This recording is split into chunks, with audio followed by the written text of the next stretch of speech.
गुरुर्ब्रह्मा गुरुर्विष्णू गुरुर्दैव महेश्वरा गुरु साक्षात परब्रह्म तस्मै श्री गुरवे नमहा.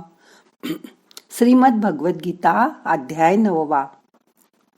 राजविद्या, राजगुह्य योग तसेच प्रकृतीचे मूळ कारण. श्री भगवान श्रीकृष्ण म्हणाले की जो मनुष्य दोषदृष्टी विरहित असतो असा तू सुद्धा आहेस. त्यामुळे तुझ्यासारख्या अशा भक्ताला अतिशय गोपनीय व विज्ञानयुक्त असलेले ज्ञान तुला अतिशय चांगल्या तऱ्हेने सांगतो. ज्यावेळी तुला अशा प्रकारच्या उच्च कोटीचे ज्ञान प्राप्त होईल त्यावेळीस तू ह्या दुःखरूपी संसारातून मुक्त होशील. हे जे ज्ञान आहे ते ज्ञान हे सर्व विद्येत श्रेष्ठ, सर्व गुप्त गोष्टीत श्रेष्ठ, अतिपवित्र, अतिशय उत्तम, प्रत्यक्ष फळप्राप्ती करून देणारे, श्रेष्ठ धर्मयुक्त तसेच साधन करण्यास अत्यंत सोपे व अविनाशी आहे. तेव्हा हे परम तप अर्थात शत्रूवर विजय मिळवणाऱ्या अर्जुन, तुला वर विश्लेषित केलेल्या धर्मावर आपली श्रद्धा नसलेले मनुष्य मला प्राप्त न होता मृत्यूरूपी संसार चक्रात नेहमी अडकलेले असतात. ज्याप्रमाणे बर्फामध्ये पाणी परिपूर्ण रूपात व्याप्त असते त्याचप्रमाणे हा संसार माझ्या निराकार परमात्म्याने पूर्णपणे भरलेला आहे. या संसारातील सर्व प्राणी मात्र माझ्यामध्येच संकल्पाच्या आधारावर सामावलेले आहेत, पण मी प्रत्यक्षात त्यांच्यामध्ये सामावलेलो नाही.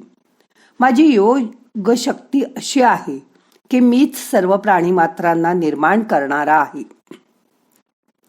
मीच त्यांचा धारक व पालन करणारा असून सुद्धा माझा आत्मा वास्तविक रूपात त्या प्राणीमात्राच्या ठिकाणी राहिलेला नाही. ज्याप्रमाणे वारा हा आकाशातून निर्माण होतो व त्याचे अस्तित्व सगळीकडे असून सुद्धा शेवटी तो आकाशातच राहतो, त्याचप्रमाणे माझ्या निश्चयाने किंवा संकल्पाने उत्पन्न झालेले हे सर्व प्राणी मात्र हे शेवटी माझ्यातच व्याप्त असतात. हे तू समज. हे कौंतेय, या कल्पाच्या शेवटी सर्व प्राणी मात्र माझ्याच प्रकृतीत विलीन होतात आणि कल्पाच्या आरंभी सुद्धा मी त्यांना पुन्हा उत्पन्न करतो. आपल्या मायेचा अंगीकार करून सर्व प्राणी मात्र हे प्रकृतीच्या ताब्यात असल्यामुळे पराधीन झालेल्या या सर्व प्राणी समुदायाला मी वारंवार त्यांच्या कर्मानुसार उत्पन्न करतो.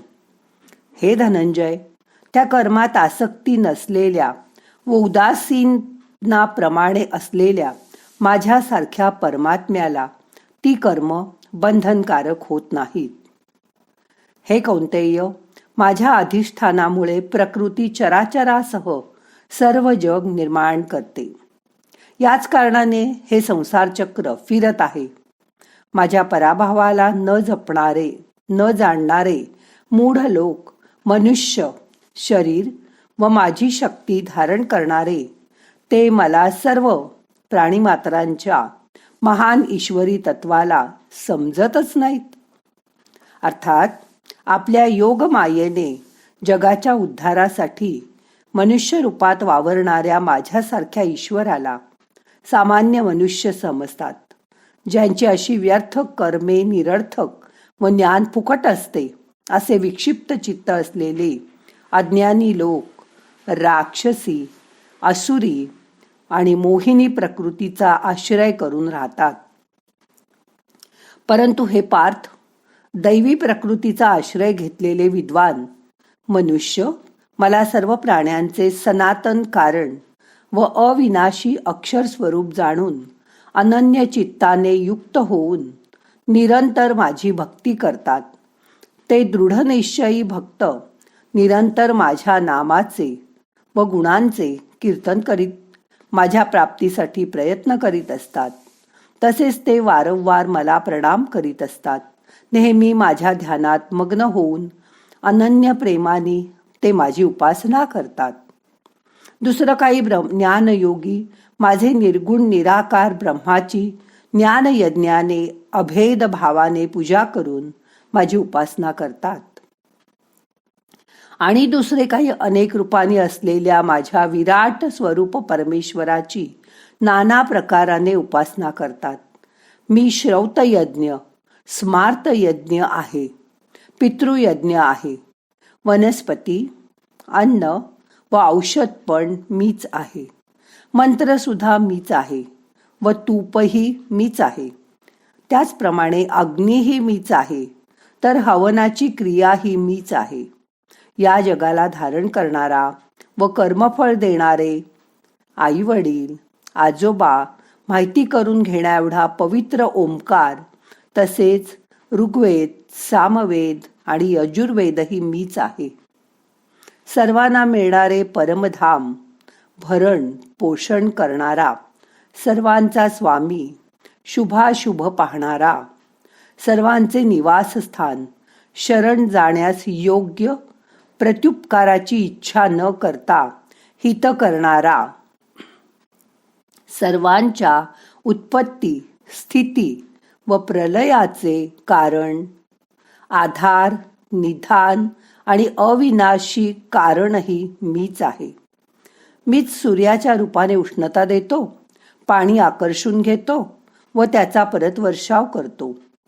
हे अर्जुना, मीच तर अमृत आणि मृत्यू पण आहे. तसेच सत व असत सुद्धा मीच आहे. तिन्ही वेदात सांगितलेली सकाम कर्मे करणारे, सोमरस पिणारे, पापमुक्त लोक माझी यज्ञाने पूजा करून स्वर्गप्राप्तीची इच्छा करतात. ते पुरुष आपल्या पुण्याईचे फळ असणाऱ्या स्वर्गलोकात जाऊन स्वर्गात देवांचे भोग भोगतात. ते त्या विशाल स्वर्गलोकाचे उपभोग घेऊन पुण्याई संपल्यावर मृत्यूलोकात परत येतात. अशा रीतीने स्वर्गप्राप्तीचे साधन असणाऱ्या तिन्ही वेदात सांगितलेल्या सकाम कर्माचे अनुष्ठान करून भोगाची इच्छा करणारे पुरुष वारंवार येणे जाणे करीत असतात. अर्थात पुण्याच्या जोरावर स्वर्गात जातात आणि पुण्य संपल्यावर परत मृत्यूलोकात येतात. जे अनन्यप्रेमी भक्त मला परमेश्वर समजून निरंतर चिंतन करीत निष्काम भावाने माझी भक्ती करतात, त्या क्षणी नित्य माझे चिंतन करणाऱ्या माणसांचा योगक्षेम मी स्वतः त्यांना प्राप्त करून देतो. हे कौंतेय, जे काम भक्त श्रद्धेने दुसऱ्या देवांची पूजा करतात तेही माझीच पूजा करतात, परंतु त्यांचे ते पूजन आज्ञापूर्वक असते, कारण मीच सर्व यज्ञांचा भोक्ता, स्वामीही मीच आहे. पण ते मला व माझ्या परमेश्वर युक्त तत्वाला ते जाणत नाहीत व म्हणून त्यांना पुनर्जन्म मिळतात. देवाची पूजा करणारे देवांना मिळतात, पितरांची पूजा करणारे पितरांना जाऊन मिळतात, भूतांची पूजा करणारे भूतांना प्राप्त होतात आणि माझी पूजा करणारे भक्त मला येऊन मिळतात. त्यामुळे माझ्या भक्तांना पुनर्जन्म नाही. जो कोणी भक्त मला प्रेमाने पान, फूल, फळ, पाणी इत्यादी अर्पण करतो, त्या शुद्ध बुद्धीने व निष्काम प्रेमी भक्ताने प्रेमाने अर्पण केलेले पान, फूल व जल इत्यादी मी सगुण रूपाने प्रगट होऊन मोठ्या प्रेमाने व प्रीतीने खातो. तेव्हा हे कौंतेय, तू जे कर्म करतोयस, जे खातोस, जे हवन करतोस, जे दान देतोस आणि जे तप करतोस, ते तू सर्व मला अर्पण कर.